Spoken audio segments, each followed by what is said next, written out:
Hello दोस्तों, एक बार फिर से आप सभी का स्वागत है मेरे यूट्यूब चैनल पर। उम्मीद है आप सब लोग ठीक हैं और बहुत अच्छे से पुराने वीडियोस की एक्सरसाइज मैं कमेंट में देखता रहता हूँ। आप लोग कर रहे हैं, सीख रहे हैं। मुझे सच में दिल से बहुत खुशी है। और अभी तक आपने जितना प्यार दिया है ना, वीडियोस आपको अच्छे लगते हैं, थैंक यू सो मच। मेरा बस मेन यही है कि आप लोग कुछ सीखें, है ना। उससे ज़्यादा अच्छी बात क्या होगी। तो आज का जो वीडियो है वो है इमोशन एक्सरसाइज को, है ना, जो एक एक्टर के लिए बहुत ज़रूरी है। और हम कहीं भी काम करें, चाहे वो थिएटर हो या सिनेमा हो, इमोशन एक ऐसी चीज़ है जो एक्टर के बहुत ही क्लोज है, बहुत ही ज़्यादा करीब है। मतलब अगर कोई कोई एक्टर है और वो उसके अंदर इमोशंस नहीं है ना, तो वो खुद जानता है कि वो कितना स्ट्रगल करने वाला है इस लाइन में। या फिर देखो, ये जो एक्टिंग का जो फील्ड है ना, ये बेसिकली आप कह सकते हैं कि हमारा जो एक्टिंग करने का जो तरीका होता है या जो हम एक्टिंग करते हैं, है ना, मेन हमारा क्या मकसद होता है कि हम जो परफॉर्म कर रहे हैं वो सेम चीज हमारी ऑडियंस भी महसूस कर पाए, उस चीज को फील कर पाए। तो जब तक एक एक्टर खुद एक पर्टिकुलर इमोशन को फील नहीं करेगा, ऑडियंस कैसे फील करेगी। अब सवाल ये उठता है कि जनाब, ये इमोशन लाए कहाँ से, इसको कैसे अपने अंदर सस्टेन करना है, कैसे हम अपने अंदर वो इमोशन लेकर आना है ना। हाँ, अगर हमें स्टेज पर हंसना है तो कैसे, रोना है तो कैसे। एक कैरेक्टर हम कर रहे हैं, उसका एक पर्टिकुलर इमोशन है, तो उसको हम कैसे होल्ड करें, उसको हम कैसे अपने अंदर लेकर आए कि वो ऑडियंस भी फील कर पाए।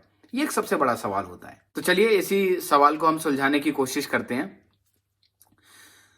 एक एक्टर, सबसे पहले देखिए, एक आप कोई भी प्रोफेशन में हो, मैं इस चीज पर बिलीव करता हूं कि आप चाहे लॉयर हो, चाहे आप डॉक्टर हो, चाहे आप टीचर हो, या कोई भी आप किसी भी प्रोफेशन में हो, चाहे इवन आप स्टूडेंट क्यों ना हो।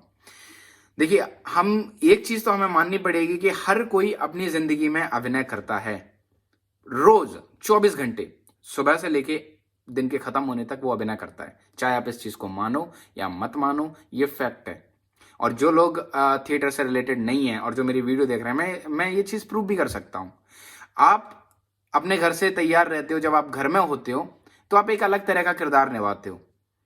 मैं जैसे अपनी बात करूं, मैं एक टीचर हूं, मैं जब अपने घर पे होता हूं तो मेरा अपने माँ बाप के प्रति, अपने भाई बहन के प्रति एक अलग बिहेवियर है, एक अलग कैरेक्टर है।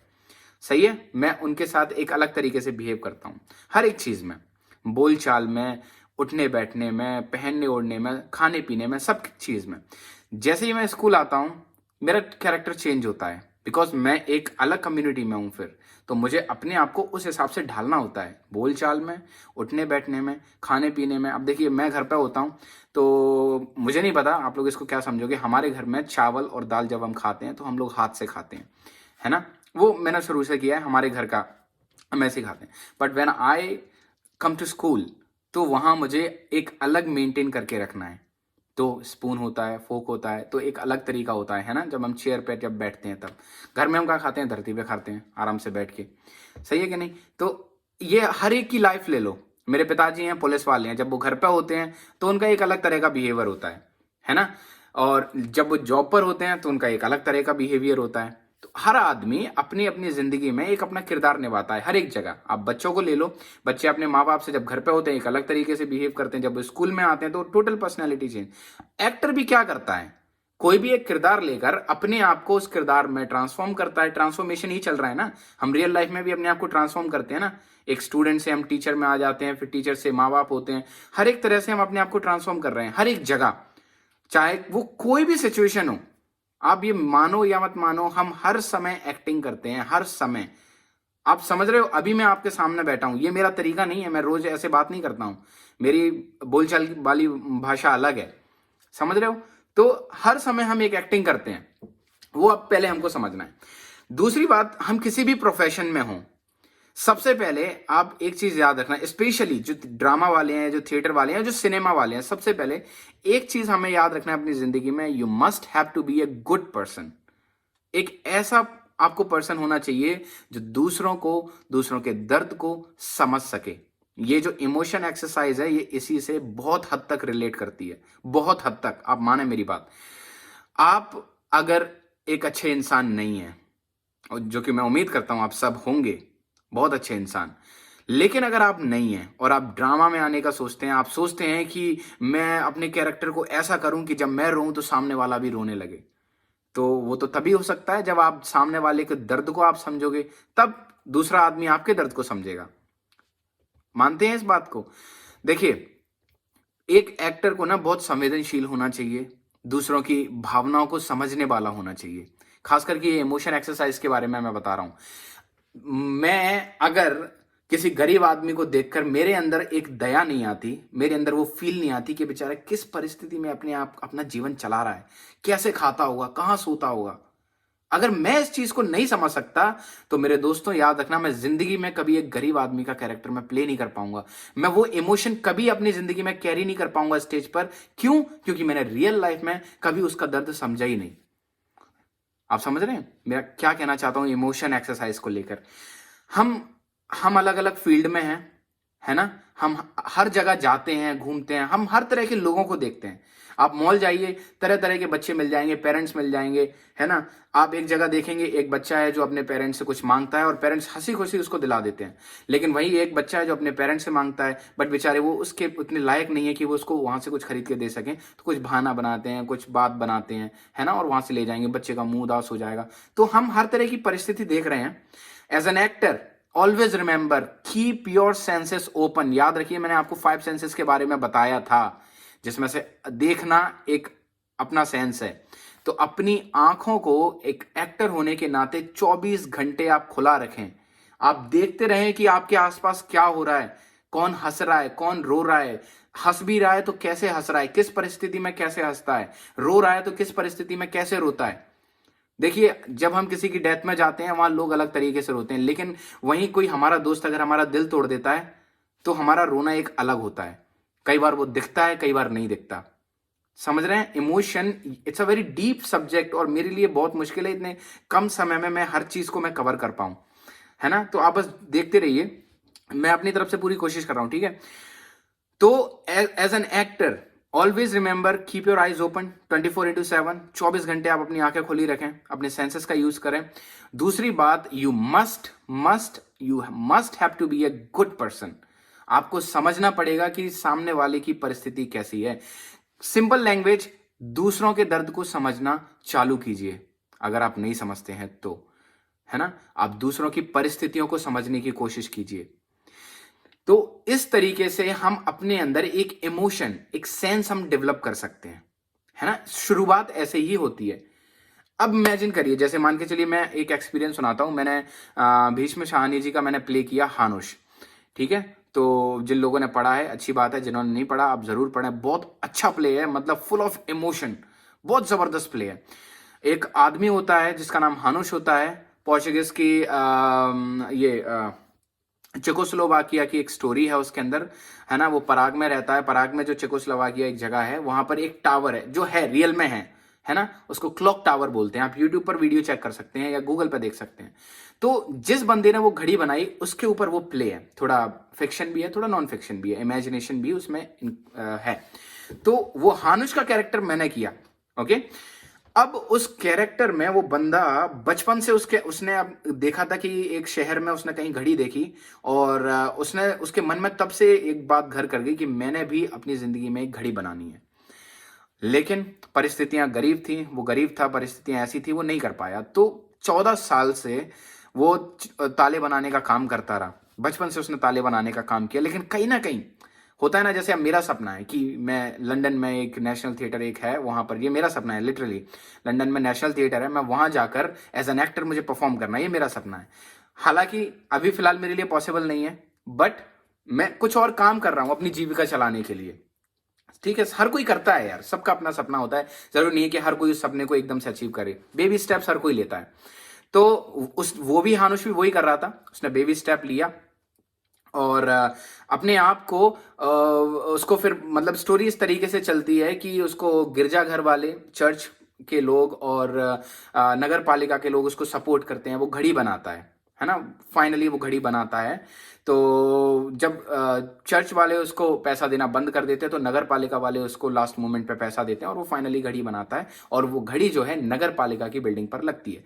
उसके पीछे बहुत सारा डिस्कशन चलता है कि राजा के महल पर लगेगी, या जो वहां का राजा था उसके महल पर लगेगी, या नगर पालिका के ऊपर लगेगी। तो लास्ट डिसीजन ये होता है कि हम नगर पालिका की बिल्डिंग पर लगाएंगे। तो भाई राजा आता है, राजा देखता है, वो आता है, वो कहता है कि भाई तुमने जो घड़ी बनाई काबिल तारीफ है, बहुत बढ़िया, इसमें पूरे देश विदेश में हमारी चर्चा है, हमारे शहर का नाम है, लेकिन दुख इस बात का है कि तुमने घड़ी जो है नगर पालिका पे लगाई, हमारे महल पर नहीं लगाई, ऐसा क्यों? तो बेचारा गरीब आदमी, अरे महाराज मुझसे गलती हो गई, और जो है मैं ऐसी घड़ी दोबारा बना दूंगा, जो दूसरी घड़ी पे मैं काम कर रहा हूँ वो आपके महल के ऊपर लग जाएगी महाराज। वो कहता है कि नहीं, ऐसा तो नहीं हो सकता, अगर तुम हमारे महल के लिए दूसरी घड़ी बना सकते हो, इसका मतलब है कि अगर कोई दूसरा देश वाला तुमको पैसा देगा तो तुम उसके लिए भी घड़ी बना दोगे। तो थरथरा जाता है, कहता है अरे नहीं हुजूर, ऐसा कुछ नहीं होगा हुजूर।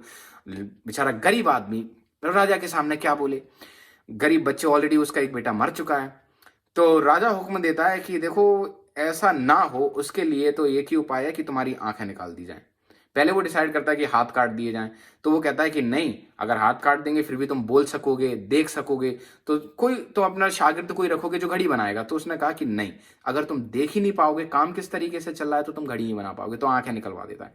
वो सीन मेरा था, लास्ट सीन, जहां पे मेरे हर एक इमोशन का ब्रेक डाउन होता है। वो सीन में जब राजा ऑर्डर देता है अपने सैनिकों को कि हानुश की आंखें निकाल दी जाएं ताकि ये दोबारा कोई घड़ी ना बना सके, उस सीन में मेरे अंदर वो मुझे फील होना चाहिए। एक्चुअली में मैंने किया, आई वॉज क्राइंग, मैं रो रहा था उस इमोशन में। मैं, ऐसा नहीं है कि स्टेज पे कोई आता है आपकी आंखों में टीयर ड्रॉप डालता है और आप रोने लगते हो, नहीं, you have to feel that emotion. Literally I was feeling कि अब मैं अपनी आंखें खो दूंगा, मैं अपने माँ बाप को नहीं देख सकूंगा, मेरी जिंदगी बर्बाद, और मैं कुछ नहीं कर पाऊंगा। मेरे मन में ये चल रहा था, और वो फील करके आई स्टार्टेड क्राइंग। मेरे साथ में ऑडियंस में से मुझे रोने की आवाज आ रही थी। So at that time I felt कि बस मेरा अभिनय सक्सेस हो गया। आप समझ रहे हैं? So you have to be the good person. और मेरे लिए ये जर्नी बहुत मुश्किल थी कि मैंने हानुश के इमोशन को, उसकी जिंदगी को, उसको समझने की कोशिश की, बहुत मुश्किल था, है ना। तब आप जब ये परफॉर्मेंस करते हो और आपको सारे इमोशन समझने होते हैं, it's a very difficult task.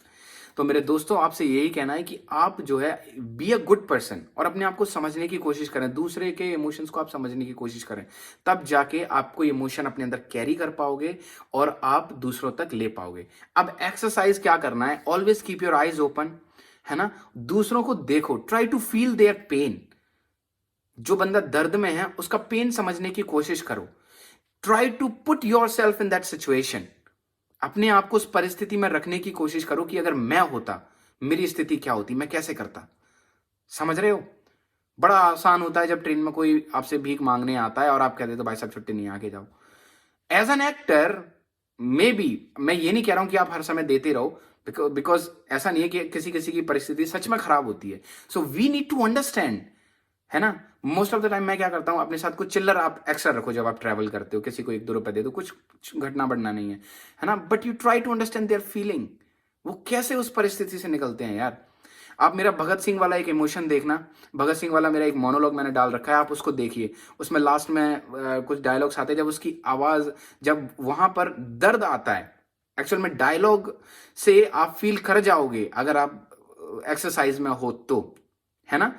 ऐसे करके आप अपने इमोशन एक्सरसाइज को आप सक्सेस कर सकते हो। तो ये मेरा मानना है।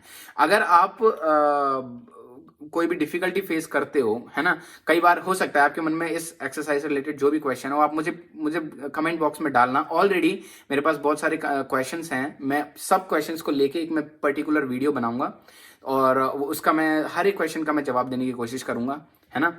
आप क्वेश्चन लिखिए, कमेंट डालिए, मैं उसमें देख के आपको रिप्लाई जरूर करूंगा।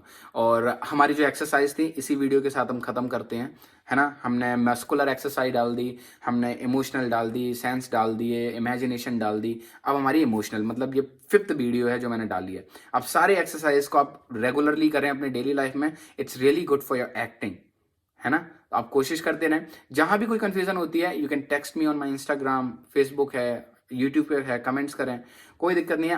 और जहां तक होता है मैं सबको रिप्लाई करता हूँ, है ना? तो आप कोशिश कीजिए, आपके मन में कोई सवाल है आप ज़रूर पूछिए। Till that time share my channel, okay? Like, share, आप सब्सक्राइब ज़रूर करें and God bless you all. Thank you so much. Bye bye.